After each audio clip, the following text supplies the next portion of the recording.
మొదటి పేతురు 3:9 తీసుకొని ముందు కొనసాగుదాం. ఈరోజు ఇంకా కొంచెం లోతుగా అధ్యయనం చేద్దాం. మొదటి పేతురు 3:9 చదవండి.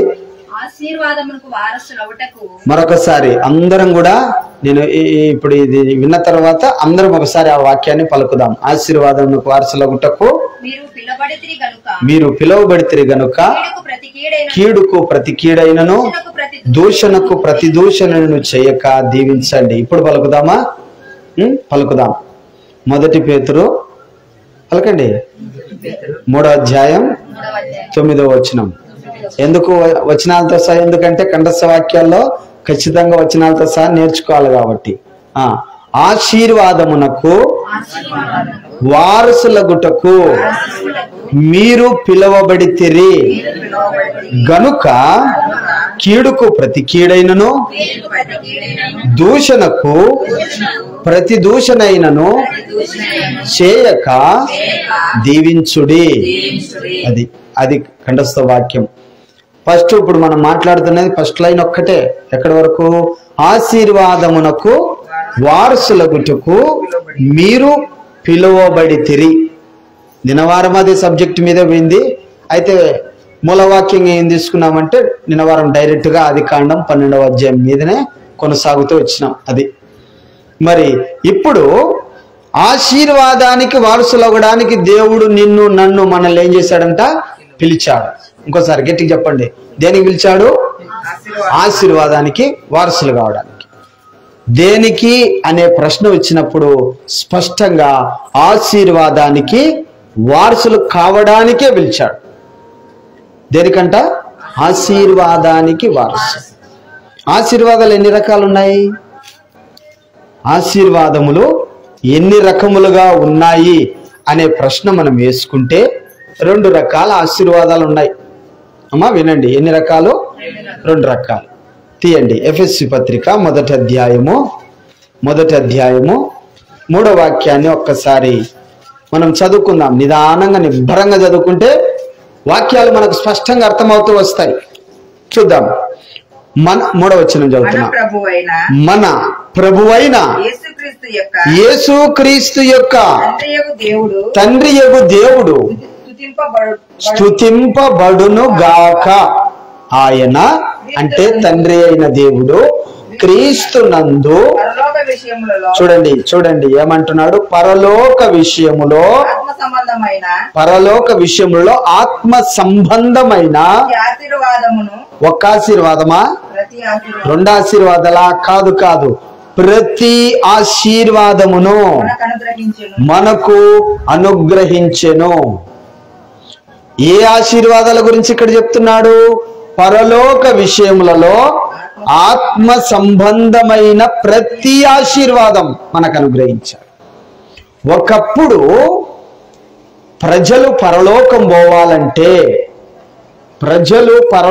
పోవాలంటే లేదా దాన్ని ఇంకో సామాన్య వాడక భాషలో చెప్తా, మనుషులు ముక్తి పొందాలంటే లేక మనుషులు మోక్షం చేరాలంటే, మనుషులు మన భాష పరలోకం చేరాలంటే, పరలోక ఆశీర్వాదాలు పొందాలంటే చాలా భక్తి సాధన చేయాల.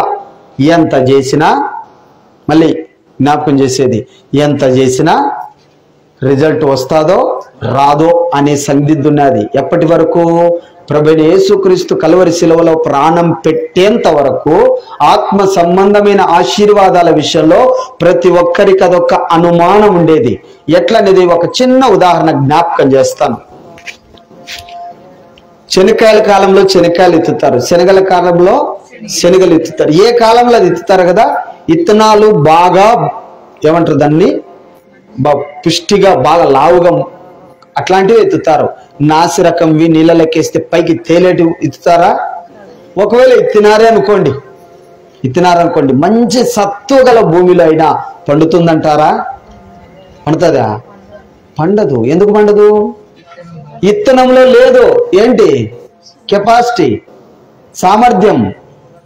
ఇత్తనము మొలకెత్తాలా, భూమి బాగుంది కానీ ఏం లేదు, ఇత్తనం సరిగా లేదు. పరలోక మార్గం మూయబడింది. పరలోక ఆశీర్వాదాలకు తలుపులు వేయబడ్డాయి.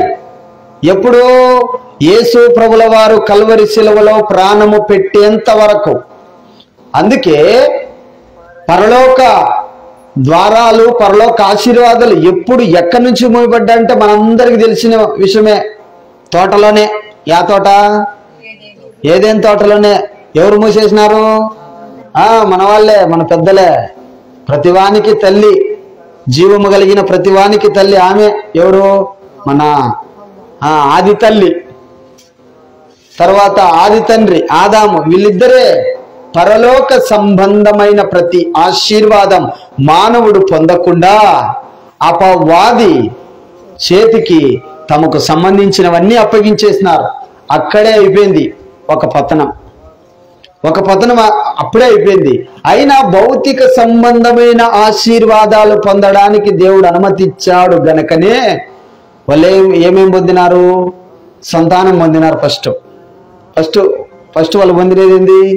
తోటలోంచి ఎల్లగొట్టిన తర్వాత కయ్యనుడు కన్నారు, తర్వాత హేబేలును కన్నారు, తర్వాత ఇంకా ఇంకా ఇంకా చాలా మంది కన్నారు. హేబేలు చనిపోయినాక మళ్ళా ఎవరిని కన్నారు? షేతును కన్నారు.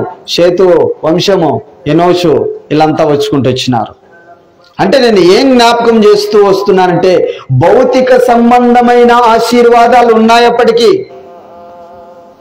ఆత్మ సంబంధమైన ఆశీర్వాదాలు కోల్పోయినా భౌతిక సంబంధమైన ఆశీర్వాదాలు ఉన్నాయి గనుకనే ఆ భౌతిక సంబంధమైన ఆశీర్వాదాలను బట్టి ఫలిస్తూ వచ్చారు.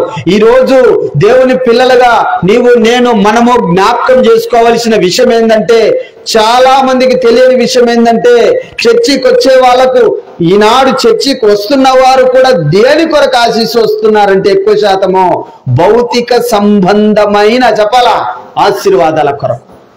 కానీ భౌతిక సంబంధమైన ఆశీర్వాదం నిలబడేదే? భౌతిక సంబంధమైన ఆశీర్వాదం శాశ్వతమా అంటే కాదు.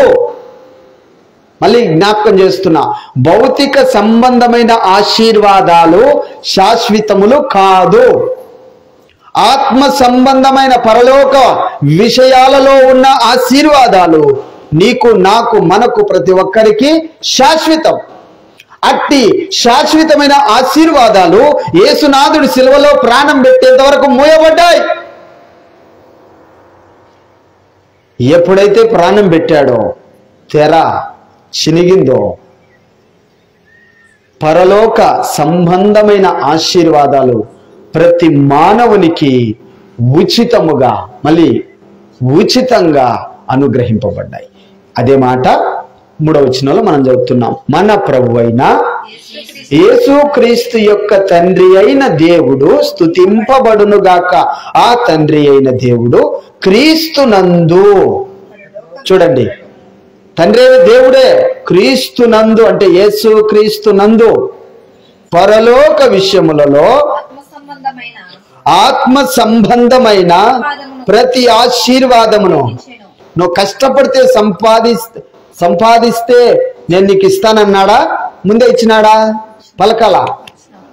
మళ్ళీ ఒకసారి ఆ లైన్ చదవండి. ఆత్మ సంబంధమైన ప్రతి ఆశీర్వాదమును మనకు ఇచ్చునా? ఇస్తాడా? ఇవ్వబోతున్నాడా? ఇచ్చనా? పలకండి. ఆల్రెడీ బ్యాంక్ అకౌంట్ లో పడింది అన్నట్టు. చూడండి, దేవుని పిల్లలు రాత్రి జ్ఞాపకం చేసుకుందాం.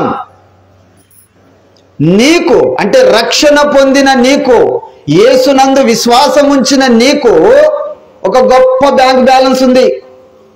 భౌతికమైన బ్యాంకు కాదు. మత్తయి సువార్తలో అన్నాడు, ఎన్నో అధ్యాయంలో? 6వ అధ్యాయంలో, మీరు భూమి మీద ధనమును కూర్చుకొనకూడదు. మరి ఎక్కడ కూర్చుకోవాలయా? పరలోకములో మీ కొరకు ధనమును కూర్చుకొనుడి. అక్కడ ఏం లేదు? తుప్పు లేదు, చిమ్మట లేదు. ఏమిటికి? కాగితాలు అయితే ఇక్కడ అవి ఇవి చిని అయిపోతాయి, లేదా తుప్పు పడతాయి. నాణ్యాలైతే ఇక్కడైతే, అక్కడైతే అవి ఏమీ లేవు. మన ధనాన్ని పాడు చేసేవంటూ ఏమీ లేవని ప్రభువైన యేసుక్రీస్తు స్పష్టంగా చెప్పాడు. ఇంకో మాట కూడా అన్నాడు, యేసు ప్రభు వారు యోహాను సువార్తలో ఉంటుంది మాట, ఆహారం గురించి చెప్తా ఉన్నాడు. అప్పుడప్పుడే 5 రొట్టెలు 2 చేపలు పంచిపెట్టినాక మళ్ళీ ఇంకోసారి ఆహారం పంచిపెట్టినాక మరుసటి రోజు ఓడలు వేసుకొని వచ్చి చెక్ చేస్తున్నారంట, యాడున్నాడు ఈయన, యాడున్నాడని అన్నాడంట. చాలా దూరం ప్రయాణం చేసినా కనపచ్చినాడంట. కనపచ్చినాక, అయ్యా నీ కోసం మేము ఓడ వేసుకొని చిన్న చిన్న దోణెలు వేసుకొని వెతుకుతున్నామంటే మీరు నన్ను నమ్మి రాలేదు నా దగ్గరికి, నేను పెట్టినవి తిన్నేందుకు వచ్చినారు అన్నాడంట. తిన్నేందుకు వచ్చినారు అని అంటే మీరు భౌతికమైన దాన్ని వెతుకుతున్నారు, భౌతికమైన ఆహారం కొరకు కష్టపడుతున్నారు, కానీ అక్షయమైన ఆహారం కొరకు వెతకండి అన్నాడు. ఏ ఆహారం అంట? అక్షయం అంటే ఏంది?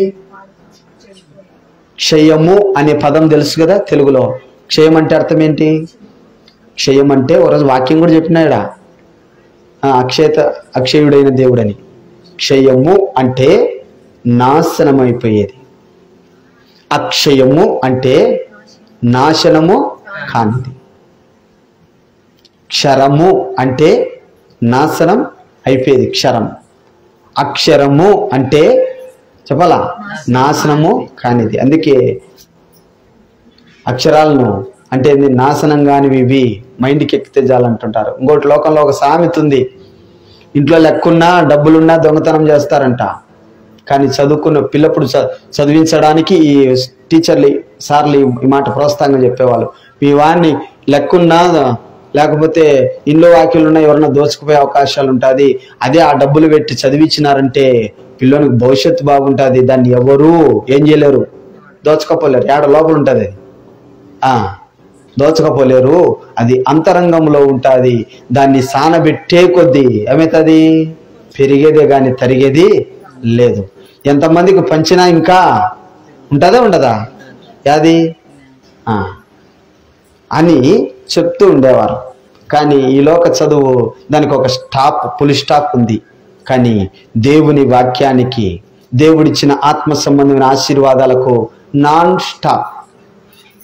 బస్సు ఎక్కినప్పుడు చూచంటాం కొన్ని బస్సులకు ఏమని, నాన్ స్టాప్. ఎక్కడ? ఇట్లా ఇట్లా ఇట్లా ఇట్లా నాన్ స్టాప్. అట్లా ఆత్మ సంబంధమైన ఆశీర్వాదాలు నాన్ స్టాప్గా మన మీదికి రావాలి. ఆ అక్షయమైన ఆహారం కొరకు ఏం చేయాలంట? కష్టపడండి అన్నాడు. ఏం పడాలంట?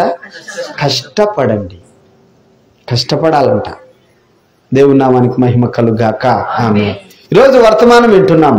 ఈ సమయంలో నేను ఏం జ్ఞాపకం చేస్తున్నంటే, ఫస్ట్ మనము ఆశీర్వాదానికి, చెప్పండి గట్టిగా, వారసులు కావడానికి పిలువబడ్డాం. ఈ ఆశీర్వాదాలను చూసాం. ఇప్పుడు 2 చెప్పుకున్నాం. ఏంటి ఆ 2? పలకండి. ఒకటి ఆత్మ సంబంధమైనది. ఆత్మ సంబంధమైనది అంటే పరలోక సంబంధమైనది.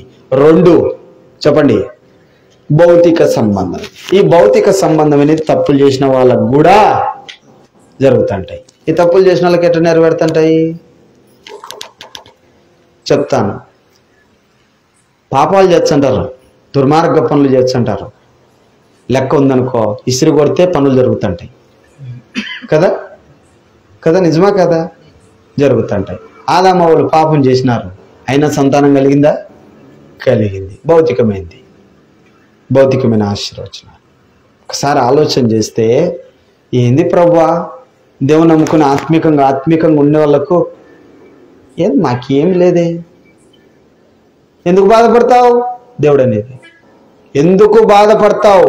నీ కొరకు చెప్పండి, ఆత్మ సంబంధమైన ఆశీర్వాదాలు దాచి ఉంచాను.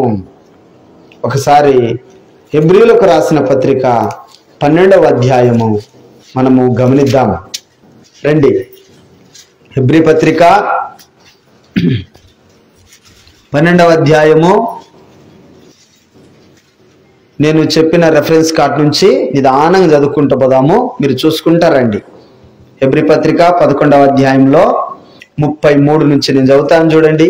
వారు విశ్వాసము ద్వారా రాజ్యములను జయించిరి. అంటే ఎక్కడివి? భౌతికమైంది కదా. రాజ్యములను జయించిరి, నీతి కార్యములు జరిగించిరి, వాగ్దానాలను పొందిరి, సింహాల నోలను మూసేసిరి. ఎవరు సింహాల గోలను మూసేసినది?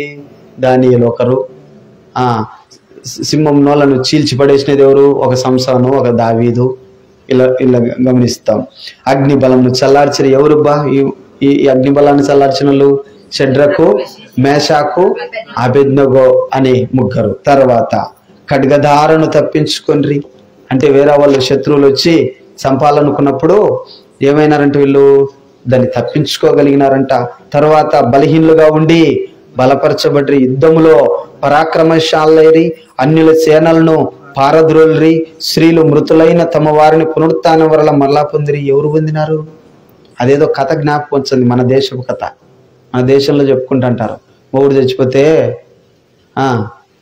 పానాలు తీసిపోయికి వచ్చిన ఆ పెంబిడితో పడిందంట ఒక ఆమె. పేర్లు నాకు జ్ఞాపకం లేవు, అదేదో కథ జ్ఞాపకం వచ్చింది.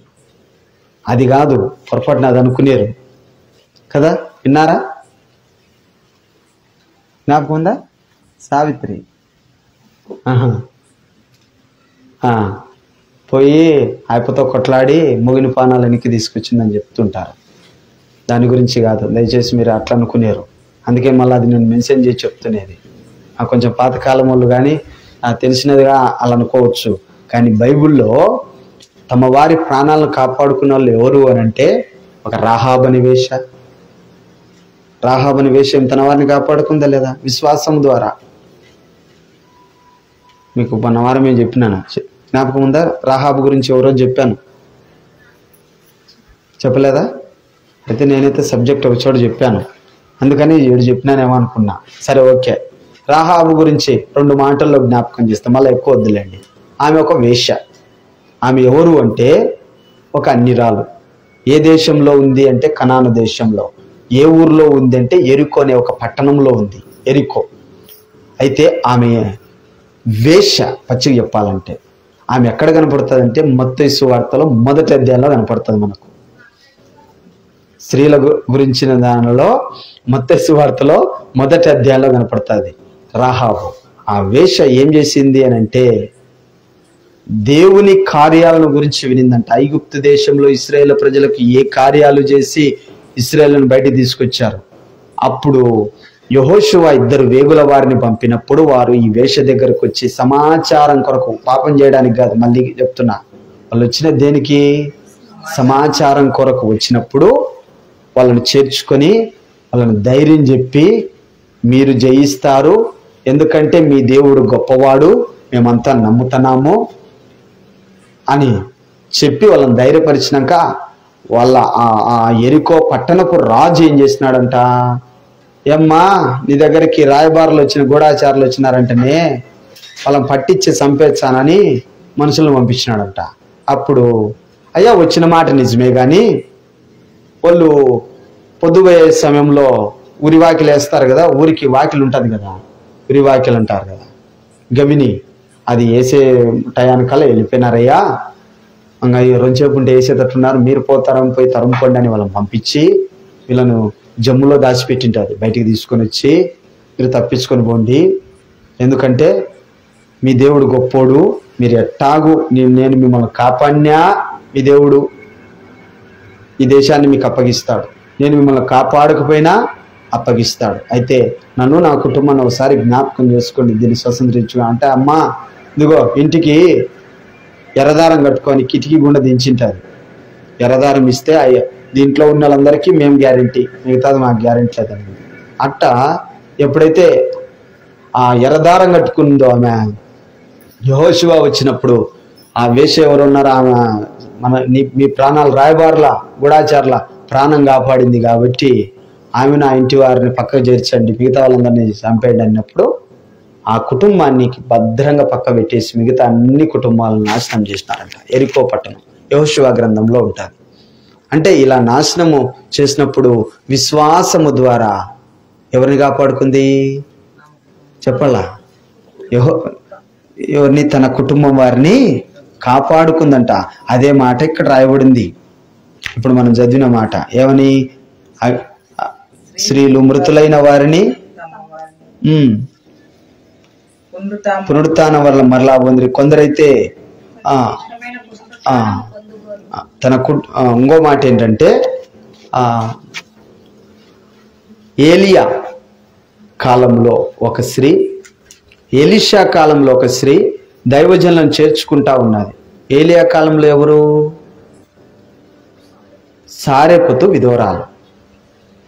ఆ కరువు కాలంలో పోషించిన తర్వాత కరువు అయిపోయే మూమెంట్లో ఆ కొడుకు చచ్చిపోతాడు. చచ్చిపోతే, అయ్యా ఏందయ్యా దైవజనుడు నువ్వు మా ఇంట్లోకి వస్తే భౌతికమైన సమృద్ధి ఉంది కానీ ఏమైంది, నా కొడుకు చచ్చిపోయాడు అని అంటే ఆయన ప్రార్థన చేసి ఏలియా లేపుతాడు. మృతులైన వారిని ఏమైంది, లేపుకుంది. ఎలీషా కాలంలో కూడా ఒక ధనవంతురాల ఒక స్త్రీ ఉంటుంది. ఒక ఊరికి వెళ్ళి వస్తూ ఉంటాడు. వాళ్ళ ఇంట్లో పై మేడలో భర్తకు చెప్పి పై మేడలో సేవకునికి ఇండ్లు కట్టించి భోజనం ఏర్పాటు చేసి ఒక బల్ల మంచం అన్ని రెడీ చేసి పెట్టారు. అప్పుడు గెహాజీ ఎలీషాకు శిష్యుడుగా ఉంటాడు. అప్పుడు అడుగుతాడు, ఆమె ఇంత చేస్తుంది మనకు, ఆమె కోరిక ఏంటంటే ఆమె పిల్లలు లేరయ్యా అని అంటే, సరే సంవత్సరం కల్లా పిల్లోడు పుడతాడంటే పిల్లోడు పుడతాడు. పాని కొంచెం ఇంత పిల్లోడు అయిన తర్వాత పొలంలో ఉన్నప్పుడు నా తలకాయ వేందని కేకేసి చచ్చిపోతాడు.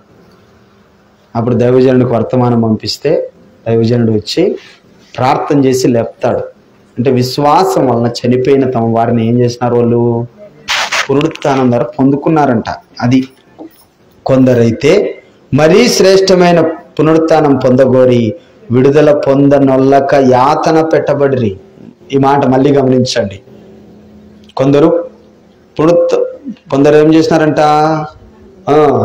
గొప్ప మృతులైన వారిని శ్రేష్టమైన మృతులైన వారిని పునరుత్థానం వల్ల పొందినారంట. మరికొందరైతే శ్రేష్టమైన పునరుత్థానం పొందగోరి ఇంకా యాతన పెట్టబడ్డారంట. మరికొందరు తిరస్కారమును, కొరడా దెబ్బలను, మరి బంధకాలను, ఖైదును అనుభవించిరి. రాళ్లతో కొట్టబడ్డారు, రంపాలతో కొయ్యబడ్డారు, శోధింపబడిరి, ఖడ్గముతో చంపబడిరి.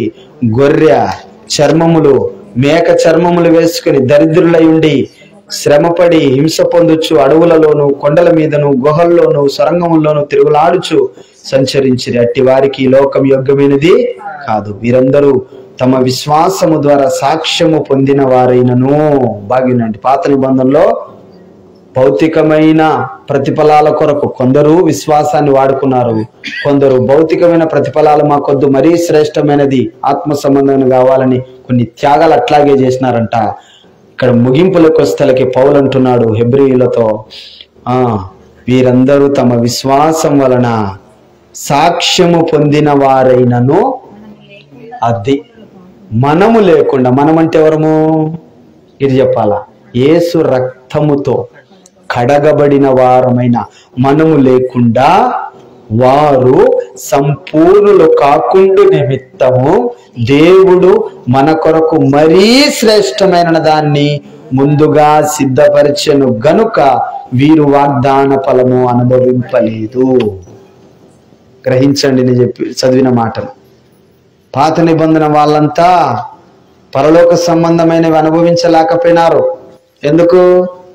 ఎందుకు మనము లేకుండా వాళ్ళకు సంపూర్ణ స్థితి రాదు, లేదు. మనము వారి కంటే గొప్ప వాళ్ళం అయిపోయినాం. ఎందుకు? అధికత. వాళ్ళు మెస్సియా కొరకు ఎదురు చూచారు కానీ ఆ మెస్సియా రక్తంతో కడగవాలి. కానీ మనమైతే ఇంకా పచ్చిగా చెప్పాలంటే బాగా చదువుకొని కలెక్టర్ కావాలనుకునే వానికి కలెక్టర్ కడుపున పుట్టినోనికి తేడా ఉందా లేదా? బాగా చదువుకొని కలెక్టర్ అయినోనికి అన్ని సౌలభ్యాలు వస్తాయి, కానీ కష్టపడితే వస్తాయి. కానీ కలెక్టర్ కడుపున పుట్టినోనికి పలకండి అన్ని పుట్టిన నుంచి ఏముంటాయి, కార్లు, బంగ్లాలు. అదే కదా. నేను ఒకటి చదివాను, దాంట్లో ఏముందంటే చిన్న ఉదాహరణ. అబ్రహం లింకన్ విన్నారా? పేరు విన్నారు కదా. ఒకరోజు ఓ పిల్లోడు ఆ వైట్ హౌస్కి బయట ఆడుకుంటున్నాడంట. మట్టిలో, బాగా వినండి, మట్టిలో ఆడుకుంటున్నాడంట. ఒక పెద్ద రచయిత ఆయనను కలవాలని, ఎవరిని కలవాలని?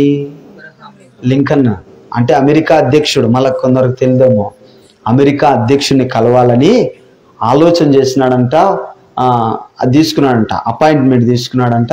బయలుదేరి వచ్చి వైట్ హౌస్ కాడ నుంచి బయట చూసినాడంట. ఇదే పిల్లోడు ఎవరో ఏం చేస్తున్నాడు, ఇంత మట్టిలో ఆడుకుంటాను చూసినాడు. అయిపోయింది. ఆయన ఎంతో తిప్పలు పడితే కానీ అపాయింట్మెంట్ రాలే. దేనికోసము? అమెరికా అధ్యక్షునితో మాట్లాడడానికి. అది కూడా ఇంత తిప్పి కొడితే 30 నిమిషాలకు ఎంతో ప్రయాసపడితే అది అవకాశం వచ్చిందంట. సరే, ఓకే, అయిపోయింది. పోయి వెయిటింగ్ రూమ్లో వెయిట్ చేస్తూ ఉన్నాడంట. అంత లోపల బయట దుమ్ము కొట్టుకొని మట్టిలో ఆడుకున్నాడు ఉన్నాడు కదా, ఆ పిల్లగాడు పరిగెత్తి వచ్చి అంత వైట్ హౌస్లోకి వచ్చి ఆ దుమ్ము కాళ్ళతో అంతటితోనే తిరుగులాడుతా అంట. ఈ మనిషికి కూడా ఈ శబ్దం వచ్చి తొంగి చూసినాడు. చూస్తే వాడే యాడా బయట మట్టిలో బొల్లాడుడే వచ్చి లోపల అందరిని బెదిరించాడంట. ఆడుతున్నాడు, పాడుతున్నాడు. డైరెక్ట్ పోయినాడంట లోపలికి పోయి అన్ని తిరుక్కుంటున్నాడంట. ఎంత హక్కు, ఎంత ఫ్రీడము ఎవరికి? పిల్లోనికి. అంతా అయిపోయినాక ఇంకా ఆయన వచ్చినాడంట. లింకన్ గారు వస్తే లింకన్ గారితో మాట్లాడి పోయినాడంట. పోతా ఆ పిల్లోడు ఎవరు అని అడిగాడంట. ఆయన కుమారుడు అని చెప్పే తలకే అది హక్కు, అది అర్హత. నాకు అర్ధగంట మాట్లాడేకి ఎన్ని రకాల సిస్టమ్ వాడాలా, కానీ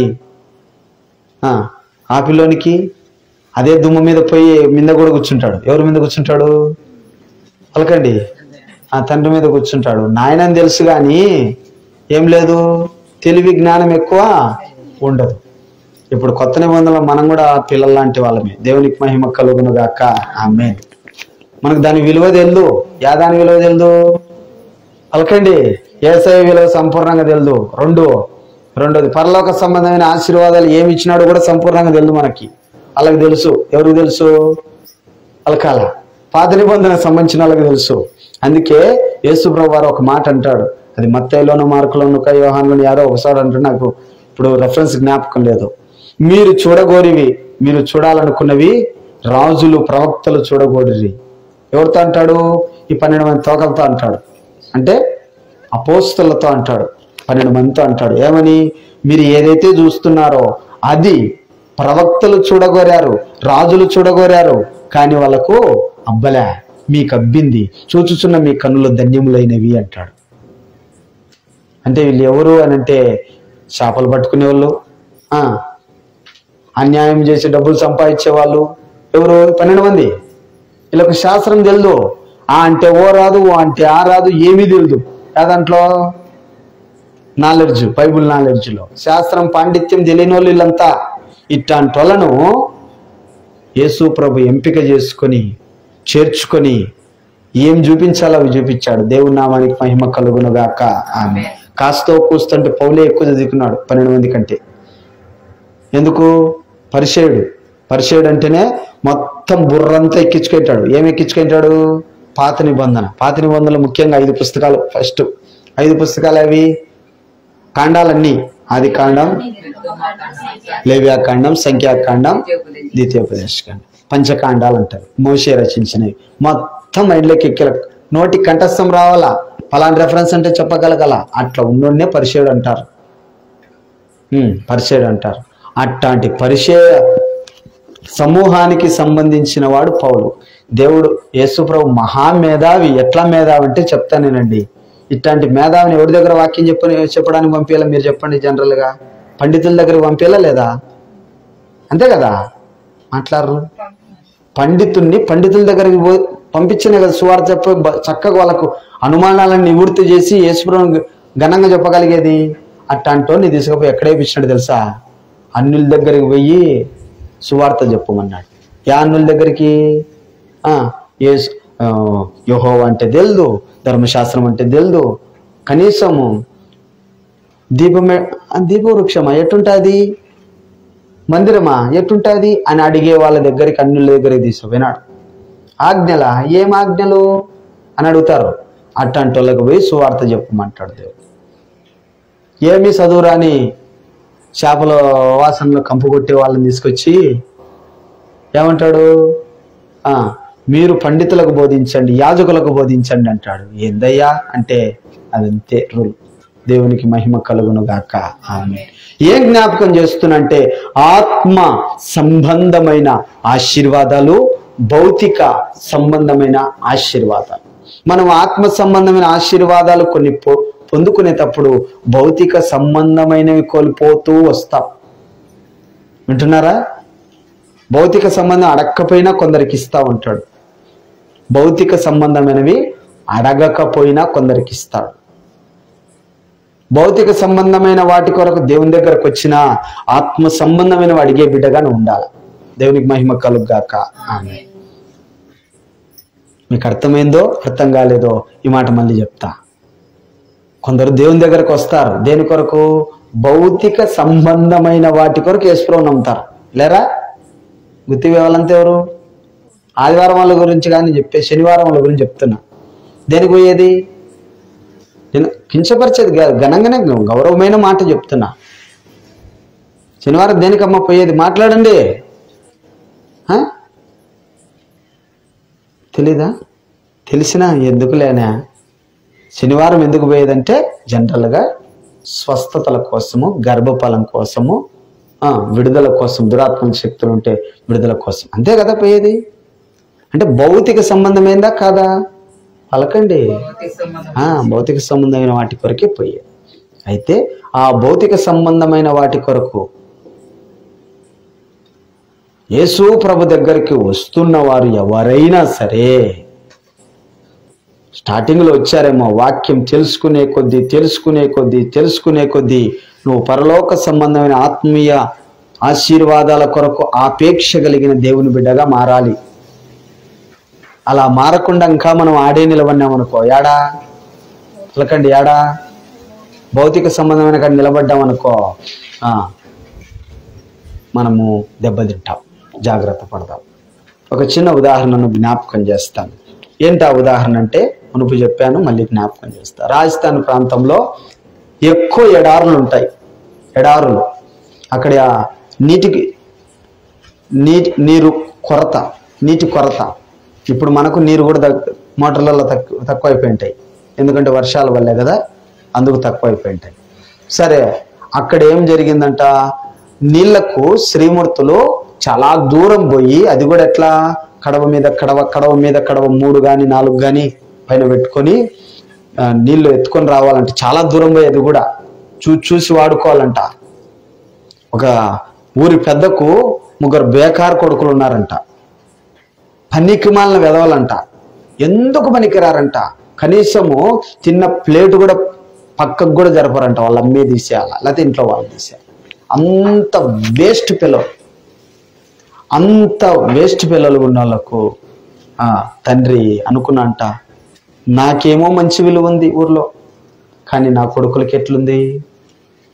ఎందుకు పనికిరానరు? పండిత పుత్రులు పరమ సుంటలు అన్నట్టుంది పరిస్థితి. నాకేమో మంచి పేరుంది, నేనేమో అందరికీ పరులకు మేలు చేసేవానిగా నాకు మంచి పేరుంది, కానీ నా కడుపున పుట్టినోళ్ళు మాత్రము సుంటలుగా తయారైనారని చాలా బాధపడుతున్నాడంట. అట్లా బాధపడుతున్న ఈయన ఒక చిన్న ఆలోచన చేసినంట, వీళ్ళతో ఎట్లయినా మంచి పని చేపించి వీళ్ళకు ఏం తీసుకురావాలని, నేను మంచి పేరు తీసుకురావాలనుకున్నా అంట. అందుకొరకు ఏంటి ఊరి సమస్య ఏంటి ఆలోచన చేసినాడు. ఊరి సమస్య ఏంటి చెప్పండి మీరు? నీళ్ళు. మరి నీళ్ళు కావాలంటే ఏం చేయాలా? బావి తవ్వాలా. ముఖ్యంగా రాన్నైనా నా కొడుకులు 3 మీరు బావి తవ్వుతారంటే తవ్వుతారా లెక్క పెట్టి తవ్వి అంటారు అనేది వాళ్ళంతే. తవ్వి ఆ తవ్వినా కూడా నీళ్ళు పడతాయో పడవో తెలీదు, అనవసరంగా ఎందుకు మళ్ళీ ఇదొకటి. అందుకు ఇంత ఆలోచన చేసి ఏం చేసినాడంట, కొడుకులకి చిన్న ఎవ్వరు లేకుండా వాకిలేసి ఇంట్లోకి పిలుచుకొని 3కి చెప్పినాడంట, నైనా ఎవరో ఒక పెద్ద ఆయన వచ్చినాడు, పలానా భూమిలో గుప్త నిధులు ఉన్నట్టు నాకు కనపడింది అని చెప్పినాడు, నా కొడుకులు కాబట్టి మీకు చెప్తున్నా అన్నాడంట. ఆ పొలం ఎవరిదంటే వీళ్ళదే. సరే నాయన అన్నారంట. నా సరే నాయన అంటే వీళ్ళ ఆలోచన ఏంది? అర్థమైపోయింది, వీళ్ళకి బుర్ర వెలిగింది. తీసుకొని పోయినారు. ఏంటివి? పనిముట్లు తీసుకొని పోయి పని స్టార్ట్ చేసినారంట. 1 2 3 ఇంకా పక్కన వాళ్ళని ఎవరిని రానికుండా ఆ మెద్దలకి ఎవరైనా రావాకని రా అని ఏదో స్టార్టింగ్ పేపించారంట. చూడండి వీళ్ళ చురుకుదనం. ఎవరైనా వచ్చి చూసినా ఏమవుతుంది? ఏదైనా అని తవ్వుతున్నారంట. ఓ తవ్వుకుంటా మన ఇదేమంటారు కరెంటు పిల్లర్ అంతా తవ్వినారంట. ఇంకా రాలే అంటే నాయన ప్రోత్సహిస్తానంట ప్రతిరోజు, నాయన చిక్కుతాయి నాయన, మీరు బాగుపడతారా అని చెప్పే కొద్దీ ఇంకా ఊరట తవ్వుతున్నారంట. కష్టపడు వాళ్ళ తిప్పలు ఎంత పడుతున్నారో. బాగా తిరిగే వాళ్ళకి ఎక్కువ ఇంట్రెస్ట్ ఏంటంటే ఏదైనా చేసేంత సామర్థ్యం ఉంటుంది వాళ్ళకి. వాళ్ళను మంచిగా మోటివేషన్ చేస్తే మంచి వాళ్ళు అవుతారు, చెడుగా మోటివేషన్ చేస్తే ఎంత పనికిమాలిన పని అయినా చేయగలుగుతారు అన్నమాట. వీళ్ళకి మంచిగా మోటివేషన్ చేసినాడు కాబట్టి వీళ్ళు ఏం చేసినారు, వీళ్ళకి లోపల ఏ ఆశ ఉంది చెప్పండి గట్టిగా? వీళ్ళకున్న ఆశ ఏంది? నిధి నిధి నిధి నిధి నిధి నిధి నిధి. ఆ నిధి మీద ఏం చేస్తున్నారు? ఆ కండ్లకు గాని రాకుండా అంత కష్టపడినారంట. తండ్రికి ఏముంది? నీళ్లు నీళ్లు నీళ్లు నీళ్లు నీళ్లు. చూడండి, తండ్రి ఆశ మంచిదా కదా? మంచిదే. కానీ డైరెక్ట్ నాయనా నీళ్ళకు దోవండి తోతారా? ఓ నాయనా అంటారు. పై వంచను కూడా వంచరు. అందుకు వాళ్ళ గొంతెమ్మ కోరికను ఆధారం చేసుకొని ఏం చేసినాడు? పలకండి గట్టిగా తవ్విచ్చినాడు. వాళ్ళు తవ్వి తవ్వి తవ్వి తవ్వి తవ్వి లాస్ట్కి ఏమైందంట? 2 పిల్లల లోతు పోయిందంట.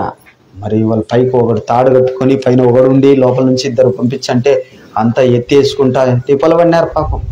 నీళ్ళ ఊట స్టార్ట్ అయిందంట. అడగను దేవుని దయ అక్కడ వీళ్ళకు బండవల్ల నీళ్ళ ఊట ఎప్పుడైతే స్టార్ట్ అయిందనుకో, అప్పుడు వచ్చి నాయనకి చెప్పినంట, నీలో ఊట స్టార్ట్ అయింది నాయన, ఏం చేయాలి? అయిపోయి ఇంకా అంతా నిండేటట్లుంది పొద్దునకల్లా అంటే ఎవరెవరెవరే మంచి పని చేసినారా అని అంట. ఊర్లో అందరికి చెప్పండి అని అంట. నిధి లేకపోయిందంటే సరే లేరా చెప్పుండ్రా అని అంట. పోయి చెప్తే ఆడోళ్ళు మగవాళ్ళు అందరూ వచ్చి చూసి సంబరపడిపోతున్నారంట. ఫలానా ఆయన బావి తవ్విచ్చినాడు మన కోసం. ఎవరి కోసం? మన కోసం అని సంబరపడిపోతున్నారంట. మొత్తానికి ఏమైంది? అది చుట్టూ రాళ్ళు కూడా పేర్చేసుకుంటూ వచ్చి మొత్తం సెట్ చేసేసినారంట. ఊరి ప్రజలంతా రాళ్ళు కట్టే ఇంకా సహకరించినారు. నీళ్ళ జల పడింది, ఇంకా సాలు వాళ్ళకు కట్టేసుకున్నారంట. అంతంత దూరము కిలోమీటర్లు నడిచే పని లేకుండా ఏమైంది? ఇక్కడే నీళ్ళ ఊట రావడంతో, బావి నిండడంతో లక్షణంగా నీటి కొరత తీర్చబడిందని ఎవరు తవ్వినేది? ఇదిగో నా 3 కొడుకులని ఆయన చెప్తుంటే వాళ్ళకేమో తృప్తి లేదు, సంతోషం లేదు. కానీ ఊరంతా పొగుడుతుంటే అప్పుడు వీళ్ళలో బుర్రలు ఎలిగినాయి. నిజమే కదా మన ఆయన చేసినది మంచిగా కదా? మంచికే. నీళ్ళ ఊరికి ఉన్న అవసరత నీళ్ళ కొరత తీర్చండి రా బాయిదోవనంటే తవ్విందుమో మనము. మన ఆశను ఆధారం చేసుకొని నాయన కూడా మనల్ని చక్కగా నిజమే మనం ఇన్నాళ్ళు తెలియకున్నాం. ఊరంతా మనల్ని పొగుడుతున్నారు, ఇన్నాళ్ళు తిట్టినారు. ఒకవేళ పైకి తిట్టకపోయినా కొనుక్కునే వాళ్ళు సనుక్కునే వాళ్ళు అది మనకు కూడా తెలుసు. అరే మనం ఎప్పుడన్నా మారుదాం రాని మారి వాళ్ళు ప్రజలకు వాళ్ళ నాన్న మాదిరి మేలు చేసేవారిగా మార్చబడ్డారంట. దేవునికి మహిమ కలుగాక. ఆమేన్. ఎందుకే ఈ ఉదాహరణ జ్ఞాపకం చేశానంటే భౌతికమైన ఆశీర్వాదాల కొరకు చాలా మంది దేవుని దగ్గరకు వస్తుంటారు. వచ్చేటప్పుడు ఏదైనా సరే రాని, దేవుడు రాండి అంటున్నాడు. వచ్చి వచ్చి వచ్చి దేవుని సన్నిధిలో గడుపుతా ఉంటే ఆయన ఒక వాక్యం జ్ఞాపకం చేస్తాడు. ఏ వాక్యం అది? లూకాసు వార్త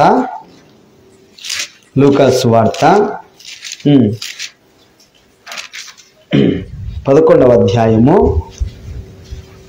13వ వచనం. 11వ అధ్యాయము 13వ వచనం. 11వ అధ్యాయము. పరలోకమందున్న మీ తండ్రి తనను అడుగు వారికి పరిశుద్ధాత్మను ఎంతో నిశ్చయముగా అనుగ్రహించును. అంటే నోరు తెరిచిన ఆయన నాకు పరిశుద్ధాత్మ దయచేయి అని అడిగితే ఏం చేస్తాడంట? ఆయన నిశ్చయంగా అనుగ్రహిస్తాడంట. అంటే నేను ఎందుకు ఈ మాట చెప్తున్నానంటే బాగా గమనించండి. భౌతికమైన ఆశీర్వాదాల కొరకు ప్రార్థన స్టార్ట్ చేసినా అది నైనా ఇది నైనా, వాళ్ళు కావాలనైనా వీళ్ళు కావాలనైనా, ఆ కొరత తీర్చునైనా ఈ కొరత తీర్చునైనా చేచ్చా లోతుగా ప్రార్థనా జీవితం అనేది ఒక వ్యక్తికి దేవునితో మాట్లాడడం అలవాటు అయిందనుకోండి, ప్రార్థన చేస్తూ చేస్తూ చేస్తూ ఉంటే వాళ్ళ అంతరంగంలో జరిగే ఒక నూతనమైన కార్యం ఏంటంటే, ఇది కాదు నా జీవితానికి అవసరమైనది. చెప్పాలా ఏమవసరము? దేవుడే నాకు సొంతమైతే చాలరా నాయనా అని ఆశ పుడుతుందంట. దేవుడే నాకు సొంతమైతే చాలని ఆశ ఎవరు పుట్టించేదంటే ఆత్మ, పరిశుద్ధ. అప్పుడు అయ్యా ఇదంతేమో కానీ నీ ఆత్మ నాలో ఉంచనే ప్రార్థన ఎప్పుడైతే వస్తుందో అదే నిజమైన ఆశీర్వాదం, ఆత్మీయ ఆశీర్వాదం. వాళ్ళకు విలువ తెలియనప్పుడే దైవ కార్యం చేయించినాడు, ప్రజలకు అవసరమైన కార్యం చేయించినాడు. చాలాసార్లు రాండి మీరు ఆత్మను పొందండి అని కొత్త వాళ్ళకు కానీ, యేసు అంటే ప్రభు అంటే ఇష్టం లేని వాళ్ళకి కానీ భక్తి గురించి చెప్తే వింటారా? వచ్చి మోకాళ్ళేసి దేవా నీ ఆత్మతో నింపని అడుగుతారా? పలకండి, అడగరు. అందుకే దేవుడు ఏం చెప్తాడు, నీ భౌతిక అవసరం కూడా తీరుస్తారా అని పిలుస్తాడు. అట్లా పిలిచినప్పుడు మనం వచ్చి ఏం చేస్తుంటాము? పలకండి, మన భౌతిక అవసరత కొరకు అడిగి అడిగి అడిగి అడిగి అడిగి పెడతా ఉంటాం. అసలు ముఖ్య ఉద్దేశం ఏంది? భౌతిక అవసరం తీర్చడమా, ఆత్మీయ అవసరం తీర్చడమా? పలకండి, ఆత్మీయ అవసరం తీర్చడము. ఆయన అనుకుంటే గనక భౌతిక అవసరం కూడా తీరుస్తాడు. రెండు బాగా వినండి. ఒకవేళ ఆయన ఇప్పుడే వద్దులే అనుకుంటే దానికి మనం టెన్షన్ పడాల్సిన అవసరం లేదు. ఆత్మీయ అవసరం తీర్పించుకోవాలి. దేవుని నామానికి మహిమ కలుగాక. ఆమె వాళ్ళకేమో ధరని ఇదే దొరకకపోయా, వాళ్ళకు మళ్ళీ చిక్కలేంగా. ఎందుకు చిక్కలే? అది కాదు, అవసరం లేదు. అది ఎండాకాలం నీళ్ళు ఉంటారా సాలరా నాయన అనుకునేటప్పుడు నీళ్ళు వన్నే వాళ్ళకి. అట్టా ఇదంతా ఏమో కానీ ఈ భౌతిక అవసరం తీరకపోయినా దేవుడు నాకుంటే చాలని అనుకునే ఆశ నీలో గుర్తుందంటే పరిశుద్ధాత్ముడు నీ హృదయాన్ని ఏం చేస్తున్నాడు? చెప్పాలా, కదిలిస్తున్నాడు. నువ్వు దేవునికి నిజంగా దగ్గర అవుతున్నావు అంటే దేవుడిచ్చే ఆత్మ సంబంధమైన ఆశీర్వాదాలు పొందడానికి నువ్వు దగ్గర అవుతున్నావు. దేవునికి మహిమ కలుగాక. ఆమేన్. గమనించండి, భౌతిక ఆశీర్వాదాలు దేవుడు అనుకుంటే దేవుని పిల్లలకు ఖచ్చితంగా ఆయన అనుకూల సమయంలో ఇస్తాడు. నా విషయమే జ్ఞాపకం చేస్తా, ఎవరిదే ఎందుకు? సేవలో ఉన్నప్పుడు మా పరిస్థితులను బట్టి ఇట్లాగే కొనసాగుదాం, ఇంకా భౌతికమైన కొన్ని లేకపోతాంలే అనే తీర్మానం కూడా వచ్చినప్పుడు దేవుడు ఏం చేసినాడు? నీకు అవసరం లేదు నాయన, నువ్వు నన్ను సేవిస్తున్నందుకు, నువ్వు నన్ను సేవిస్తున్నందుకు, మళ్ళీ జ్ఞాపకం చేస్తున్నాను, నువ్వు నన్ను సేవిస్తున్నందుకు నాకు ఘనత రావాలంటే నేను నిన్ను ఆశీర్వించాల్సిందే. ఆశీర్వించకపోతే ఎవరికి అవమానం? నాకే అవమానం అని ఆయనకాయనే ఇచ్చాడు కొన్ని ఆశీర్వాదాలు. కాబట్టి మీకు నేను పదే పదే జ్ఞాపకం చేసేది ఏంటంటే, భౌతిక సంబంధమైనవి ఎప్పుడైనా మనకి ఇవ్వనప్పుడు, మళ్ళీ చెప్తున్నా, ఇవ్వనప్పుడు కురుంగిపోయి ఉన్నావా లేవా తిక్క ప్రశ్నలు వేయద్దు. మళ్ళీ చెప్తున్నా, ఈరోజు నేను ప్రసంగం ఇది చెయ్యాలనుకోలే, మీరు నమ్ముతారు లేదో. ఇటు నుంచి నేను భౌతిక ఆశీర్వాదాలు కొన్ని చూపించి వాక్యం చెప్దామని ప్రిపరేషన్ అయినా, ప్రసంగం చేస్తూ చేస్తూ ఆశీర్వాదాల గురించి చెప్తున్నప్పుడు ఆత్మ సంబంధమైన ఆశీర్వాదాల విలువ గురించే జ్ఞాపకం చేస్తున్నాడు. ప్రేరణ అదే బలంగా ఉంది.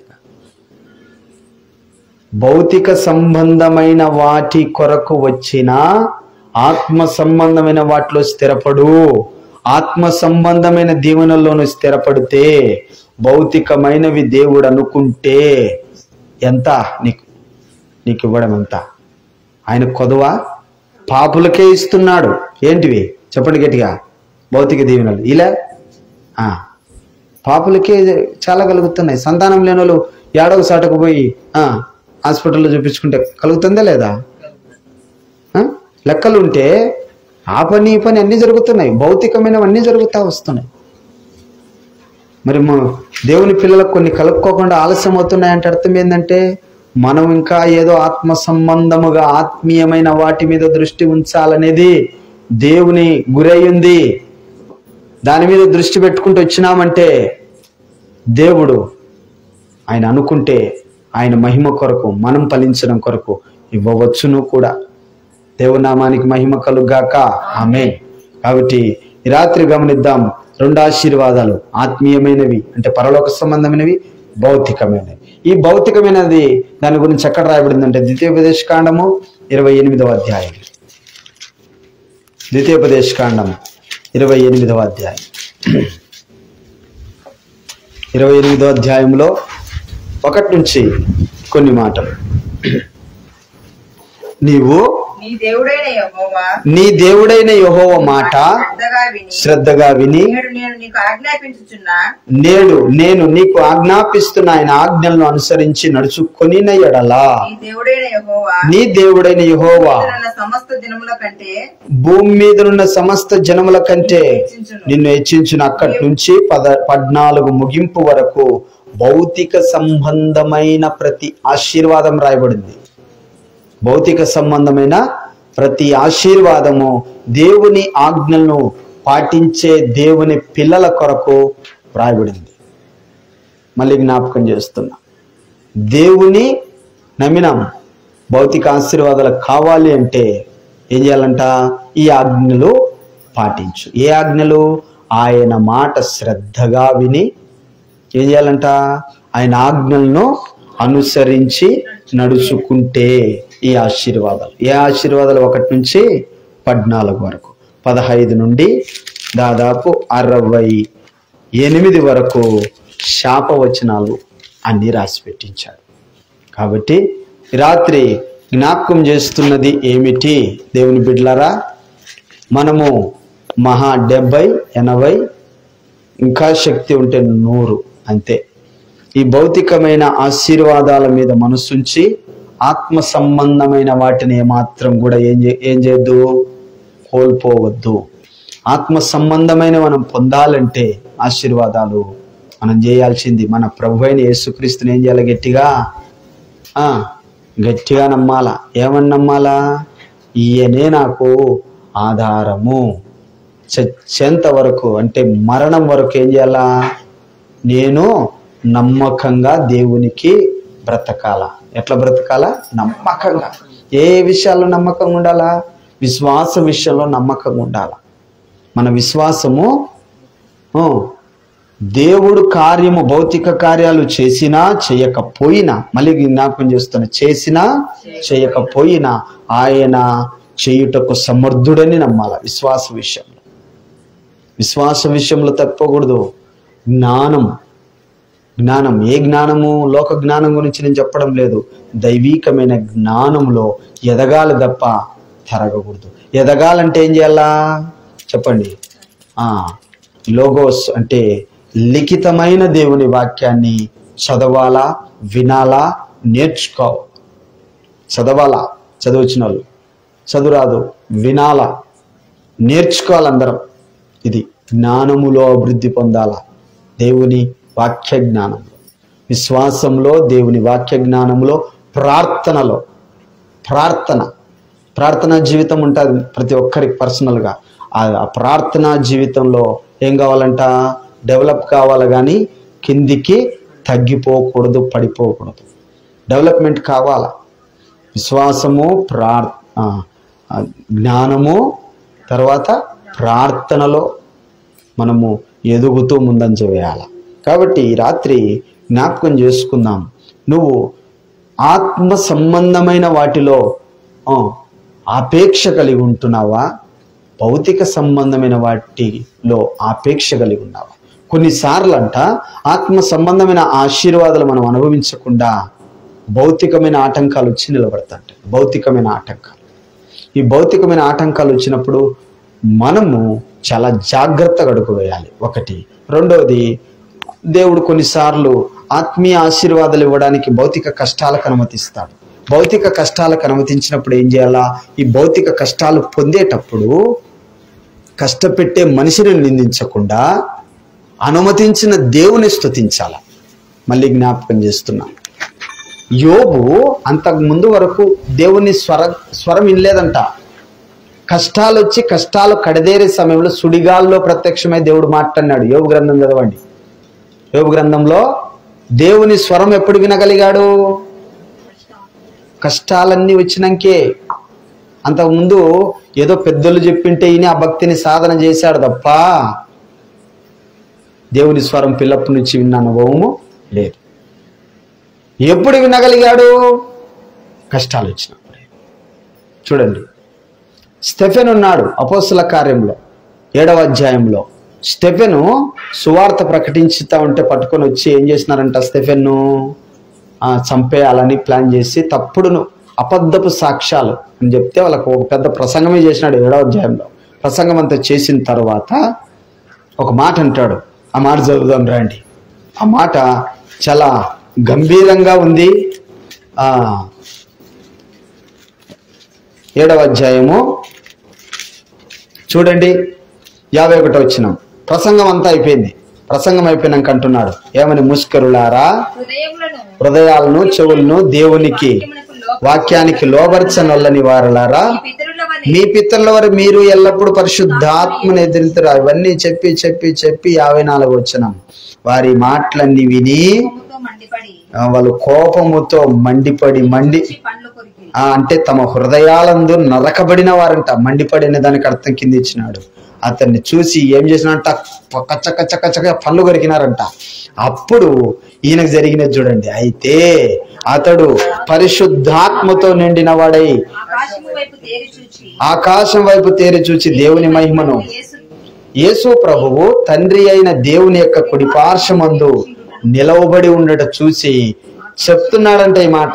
ఆకాశం తెరవబడింది. యేసు ప్రభువు తండ్రి అయిన దేవుని ఎదుట కుడిపార్శ్వమున లేచి నిలిచి ఉన్నాడని చెప్పే తలకే 57వ వచనములో వారు పెద్ద కేకేసి వాళ్ళకేం పుట్టిందంట? కోపం వచ్చేసిందంట. చెవులు మూసుకొని ఏకంగా అతని మీద పడి పట్నం కొంచెం బయటికి తీసుకుపోయి రాళ్లతో కొట్టి చంపుతున్నారు. ఆ చంపేటప్పుడు ఏమని ప్రార్థన చేసినాడు? 2 ప్రార్థనలు చేసినాడు. 59 యేసు ప్రభువా నా ఆత్మను చేర్చుకో ఒక ప్రార్థన. 60వ వచనంలో ప్రభువా వారి మీద ఈ పాపము మోపొద్దు 2 ప్రార్థనలు చేశాడు. అంటే నేను ఏం జ్ఞాపకం చేస్తున్నానంటే అంత ప్రసంగం చేసినాడు. వీళ్ళు 2 సేపు ఉంటే నన్ను ఏం చేస్తారు? ఏదో ఆ ఉద్దేశంతోనే కదా ఇన్ని కేసులు వేసింది నా మీద అని.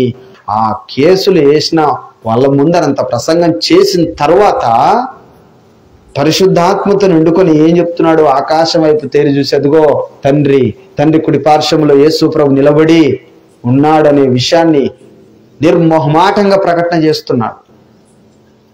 ఆ టైంలో వాళ్ళని దూషించలే. కష్టం సమయంలో తండ్రిని మహింపరిచాడు, ఉన్న విషయం ప్రకటించాడు. దర్శనాలు కలిగినాయి. ఏ టైంలో? 2 సేపు ఉంటే చంపుతారన్న సమయంలో దర్శనాలు కలిగినాయి. దర్శనాలు పొందుకున్నారు ఎవరు? స్టెఫెన్ జీవితాన్ని మనం చూస్తే ఆత్మీయ ఆశీర్వాదాలు అంటారు ఇవి. మనమైతే అంత ఉండలేమనుకోండి. ఎందుకు? మనకు ఆత్మ సంబంధమైన తక్కువ. భౌతికంగా లాజిక్లు ఎత్తుకుంటాం. ఎందుకు? తప్పించుకోవడానికి కేసు పెట్టినారు కదా, ఆ కేసు తప్పించుకోవడానికి. కానీ ఈయన ఏం చేసినాడు? ఒకే రకంగా చేసినాడు. ఆత్మ నడిపింపులోనే ఉన్నాడు. 2 చెప్పినాక తీసుకుపోయినారు ఊరి వెలుపలికి. వాళ్ళ కోపం వచ్చింది కానీ ఈయన కోపం రాలే. ఈయనేమో తండ్రిని చూచాడు, ఏసైని చూచాడు. తీసుకుపోయినారు రాళ్లతో కొట్టి చంపాలని 2 మాటలే ప్రార్థన చేసినాడు. నా ఆత్మ చేర్చుకోమన్నాడు, వీళ్ళ పాపం వీళ్ళ మీద మోపాకని ప్రార్థన చేసినాడు. ఈ రాత్రి జ్ఞాపకం చేస్తున్నా దేవుని పిల్లారా, ఆత్మ సంబంధమైన ఆశీర్వాదాలు ఉన్నాయి. వాటిని అనుభవించే వాళ్ళకి అర్థమవుతాయి. భౌతికమైనవి ఉన్నాయి. ఇవ్వాలనుకున్నప్పుడు 100% చెప్పండి గట్టిగా, ఇస్తాడు. డౌట్ లేదు. దాని గురించి టెన్షన్ పడాల్సిన అవసరం లేదు. అప్పగించు దేవునికి, ప్రార్థన చేసి వదిలే. నీ చింత యావత్తు ఆయన మీద వేసాయి. నీ భారం యెహోవా మీద మోపు. ఆయన ఆదుకోవాలనుకుంటే ఆ టయానికి ఆదుకుంటాడు, వద్దనుకుంటే వదిలేసి. ఆత్మీయమైనవైతే కోల్పోవద్దు. భౌతికమైన వాటి కొరకు ఆత్మ సంబంధమైన కోల్పోవద్దు. అట్ట కోల్పోతే వారు శరీరానుసారులు అవుతారు. రోమాపత్రిక 8వ అధ్యాయంలో ఉంది. ఏమనుంది? ఆత్మ సంబంధమైన వాటి మీద మనసు ఉంచుతారు, శరీర సంబంధమైన వాటి మీద మనసు ఉంచుతారు. ఆత్మ సంబంధమైనటువంటి మనస్సు సమాధానం, నిత్య జీవం. శరీర సంబంధమైన మనస్సు మరణం, దుఃఖం. ఏం కలిగి ఉన్నాం? ఈ రాత్రి ప్రశ్న వేసుకున్నాం ఎవరికి వాళ్ళం. మనమైతే దేనికి విలువబడ్డాం? ఆశీర్వాదానికి వారసులుగా పిలువబడ్డారు. ఏ ఆశీర్వాదం? అటు ఆత్మ సంబంధమైన పూర్తిగా అనుభవిస్తూ, చెప్పాలి గట్టిగా, భౌతికమైనవి దేవుడు యాదిస్తే అది, మళ్ళీ చెప్తున్నా, యాదిస్తే అది దేవుని చిత్తంలో యాది మనకు అనుగ్రహమో అదే. ఇప్పుడు ఏసన్న గారు కానీ,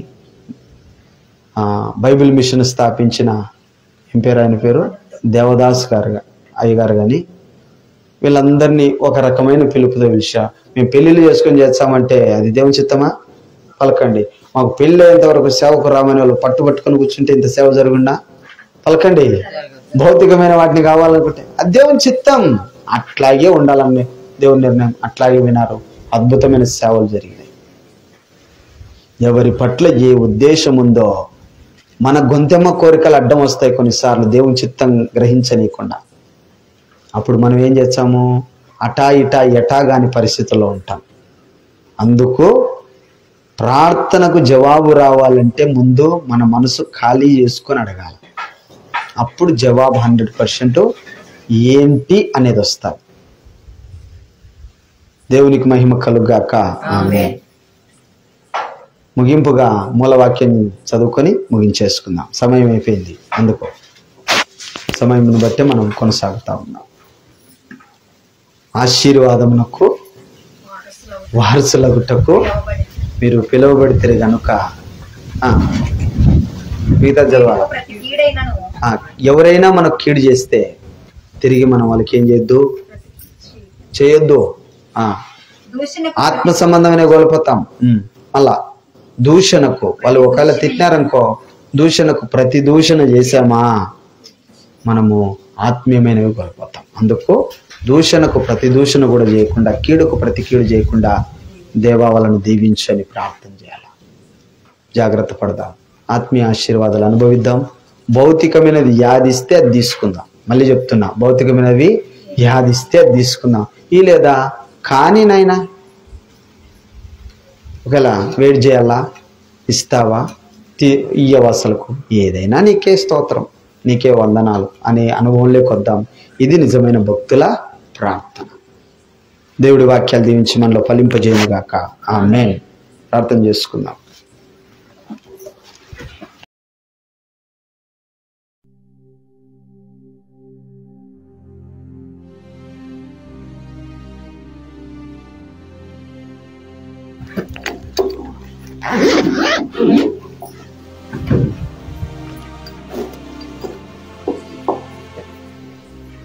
విన్న వర్తమానాన్ని బట్టి కొన్ని విషయాలు ప్రార్థన చేయండి.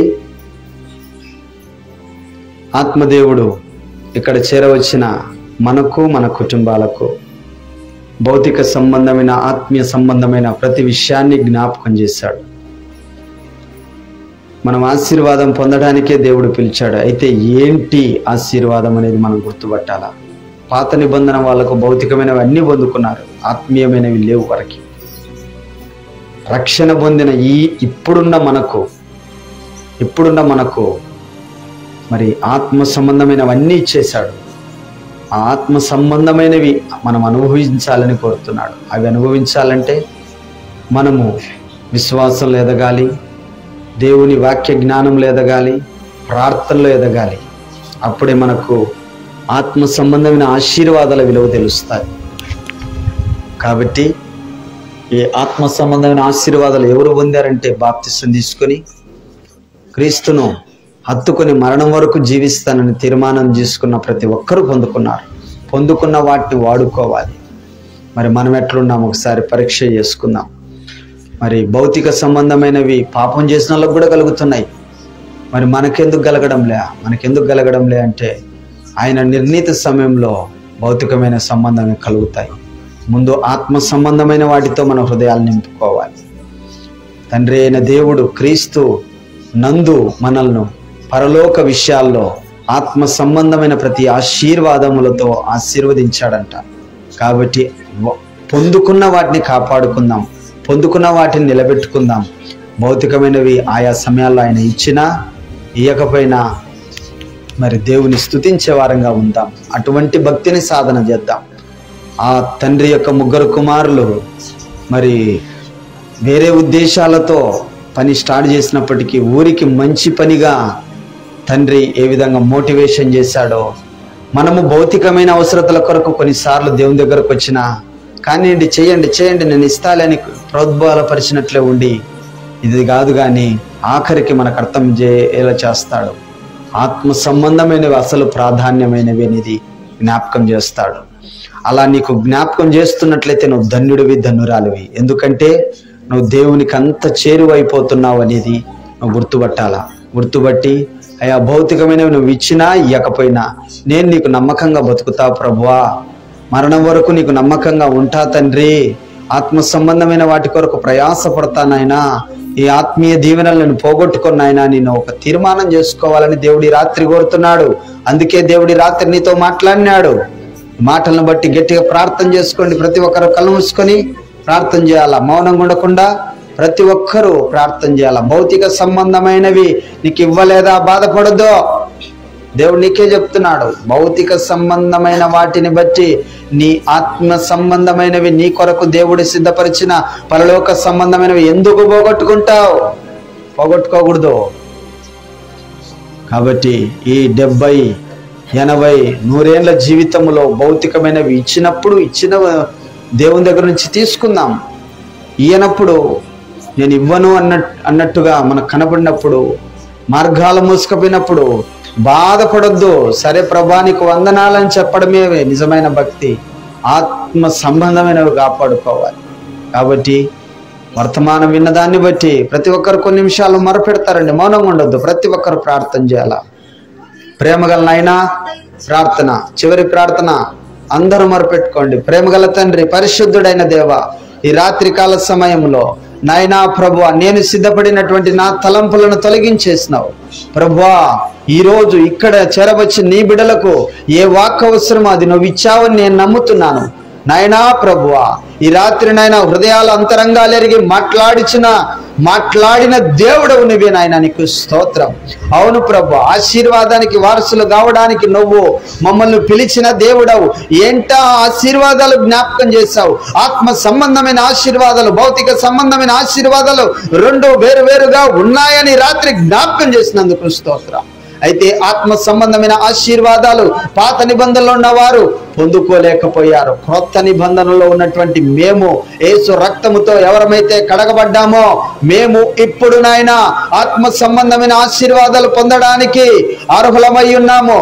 అవి మా మీదికి వచ్చి ప్రాప్తించి ఉన్నాయని అందును బట్టి నీకు స్తోత్రం చెల్లిస్తుంటున్నాం.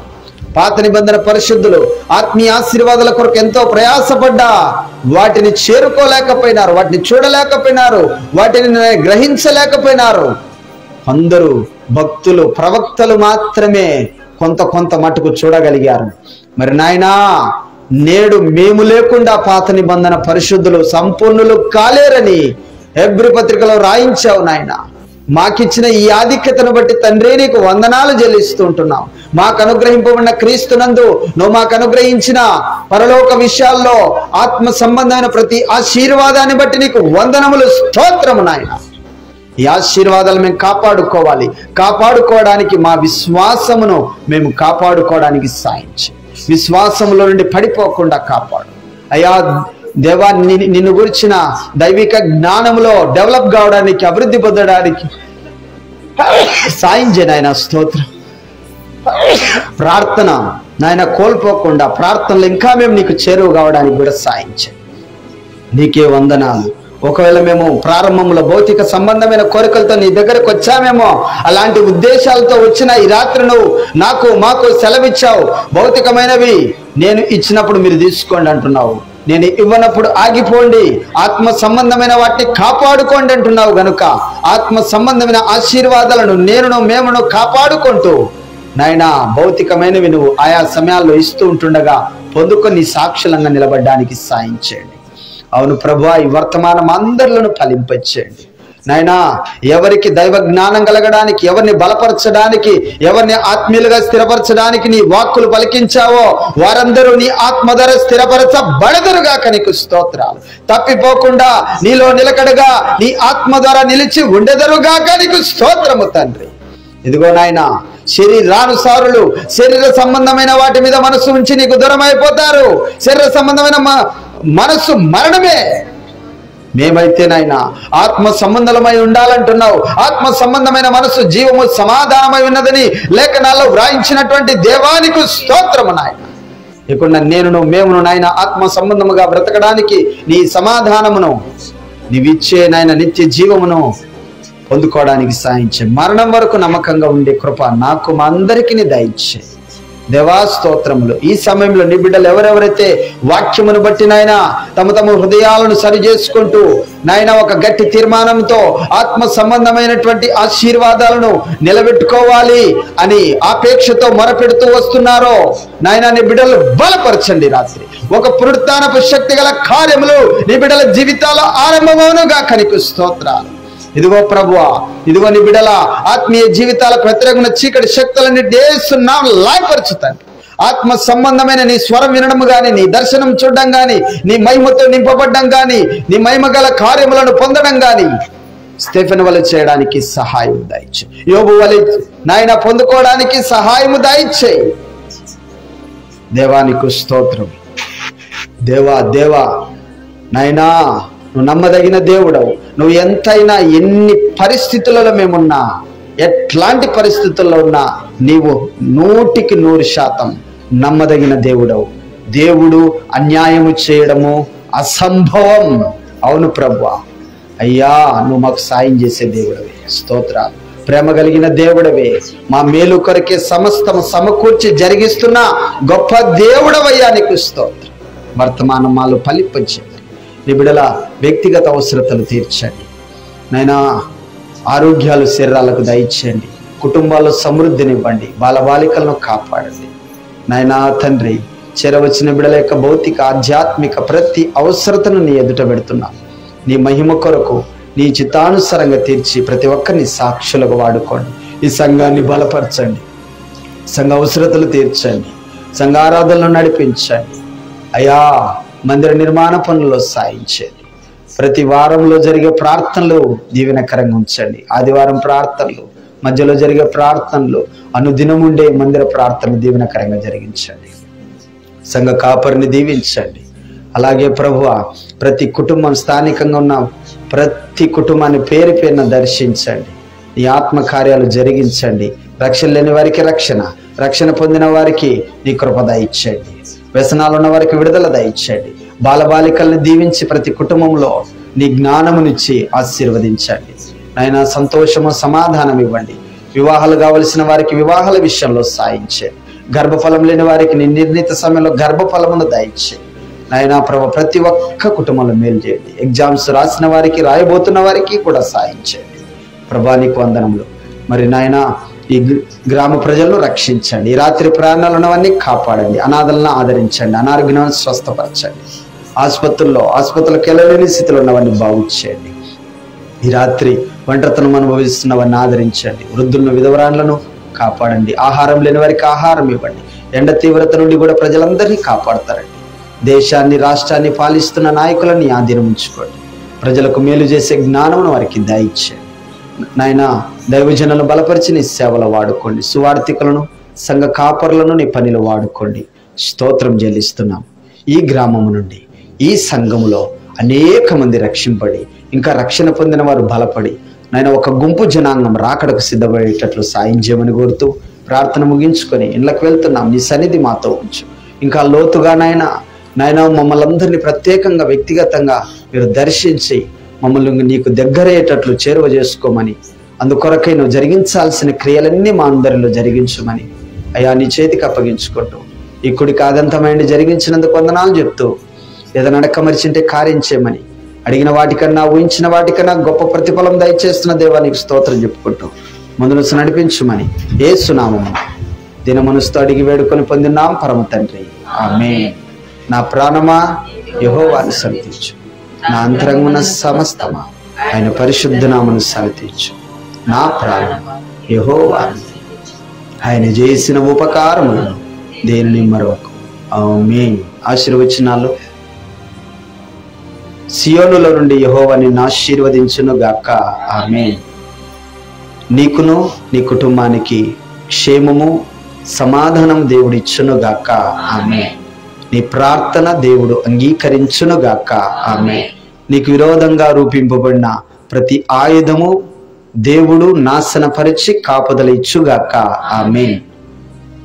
పరమ తండ్రి అయిన దేవుని దీవెనయు, ప్రభువైన యేసుక్రీస్తు వారి కృపయు, పరిశుద్ధాత్మ దేవుని అన్యోన్య సహవాసం మనకు సకల పరిశుద్ధులకు సదాకాలం తోడయుండి నడిపించునుగాక. ఆమేన్. మూలవాక్యంగా